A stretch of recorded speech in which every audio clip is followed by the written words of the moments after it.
먼 옛날 당신이 옷감을 사려면 당신의 집에 있는 쌀 한 가마니를 무겁게 들고 와서 옷감과 직접 교환을 해야 했다. 이게 겁나 불편해서 사람들은 약속을 하고 동전, 지폐 등의 현금을 만들어낸다. 이제 당신은 옷감을 사기 위해 단 몇 장의 종이 쪼가리만 있으면 되는 것이다. 하지만 사람들은 현금을 들고 다니는 일마저 불편함을 느껴 조그만 플라스틱 카드를 들고 다니게 된다. 그리고 이마저도 불편하다고 느껴 자신의 스마트폰 속에 카드를 넣고 다니게 된다. 그리고 곧 이마저도 불편하다고 느낄 사람들은 아무것도 안 들고 다닐지도 모른다. 당신은 이제 옷감을 사기 위해 아무것도 들고 가지 않아도 된다는 말이다. 그것의 시발점이 되는 것이 바로 블록체인 기술과 비트코인과 같은 디지털 암호화폐이다. 블록체인과 비트코인의 등장은 2008년 미국발 금융위기가 불어닥쳐 기존의 화폐가 제 역할을 하지 못했을 때 마치 구세주처럼 등장했다. 바로 사토시 나가모토라는 닉네임을 한 익명의 누군가가 혜성처럼 나타나 블록체인과 비트코인에 대한 논문을 발표한 것이다. 비트코인과 같은 암호화폐는 기존 화폐와는 다르게 정부와 중앙은행의 통제로부터 벗어난 신개념 화폐이다. 즉 정부가 만약 같은 통화 정책을 펼쳐도 내 화폐는 영향을 받지 않으며 중앙은행이 폭발해서 모든 데이터가 날아간다 하더라도 내 거래 장부는 멀쩡히 살아남을 수 있게 된다. 이러한 암호화폐를 기술적으로 구현한 것이 바로 블록체인이다. 비트코인이 우리가 보는 시계라면 블록체인은 그 시계를 작동시키는 톱니인 것이다. 그렇다면 왜 블록체인 기술이 오늘날 4차 산업혁명 핵심 기술 중 하나로 꼽히고 있는 것일까? 그것은 바로 블록체인 기술의 뛰어난 보안성 때문이다. 블록체인 기술을 통해 사람들은 중앙은행을 거치지 않고 각각의 개인 컴퓨터나 스마트폰 등으로 바로 상대방과 거래를 할 수 있다. 각각의 거래 내역은 블록의 형태로 저장이 되며 블록들이 새로 업데이트될 때마다 자전거 체인처럼 연결된 형태로 저장이 된다. 그리고 모든 사람들은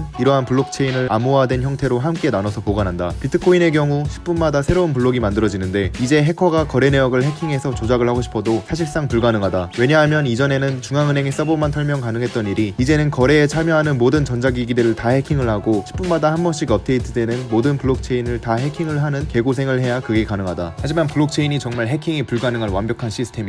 방패가 진화하면 그걸 뚫을 수 있는 창 또한 함께 진화하는 법이다. 이론상으로는 정말 완벽해 보여도 실제로는 취약점이 분명히 존재할 것이다. 실제로는 이미 블록체인 해킹 사례가 다수 존재하고 현재도 계속 나오고 있다. 그리고 비트코인은 도난당하더라도 복구할 방법이 없다. 현재 기술 수준으로는 도난 당시 비트코인 거래가 일어난 시점과 인터넷 주소, 날짜, 거래번호 등 제한적 정보만 얻을 수 있다. 이에 따라 암호화폐를 자신의 몸에 이식하는 사람이 증가할 수도 있다. 제네럴바이츠사의 비트코인 마케팅 매니저인 마친 위즈미어는 실제로 자신의 양손에 2개의 NFC 칩을 이식하였다. 그는 실제로 이전에 비트코인을 해킹당한 경험이 있기 때문에 이 같은 결정을 하였다고 한다. 그러면서 프라하에만 적어도 50명이 넘는 사람이 암호화폐를 자신의 신체에 이식했을 거라고 한다. 나아가 그는 이러한 신체 이식 칩이 미래에 접촉 없이 결제하는 방식의 상대가 될 것이라고 확신하였다. 하지만 이 또한 굉장히 위험성이 다분한 방법이다. 칩이 인체에 해를 끼칠 수도 있고 칩마저 해킹당하면 개인의 모든 사생활이 침해받을 수 있기 때문이다. 결국 이마저도 온전치 못한 방법인 것이다. 시간이 흘러 기술이 발전하고 사회가 변하면서 화폐의 형태도 역동적으로 진화한다. 오랜 역사를 우리와 함께해온 현금은 이미 저 멀리 후퇴하고 있고 디지털 암호화폐가 블록체인 기술과 함께 새롭게 대두되고 있다. 하지만 미래의 블록체인 기술이 완벽하게 안정화되지 않는 이상 그 과도기 속에서 우리 인류는 원하든 원치 않든 항상 양날의 검을 쥐고 있어야 할지도 모른다.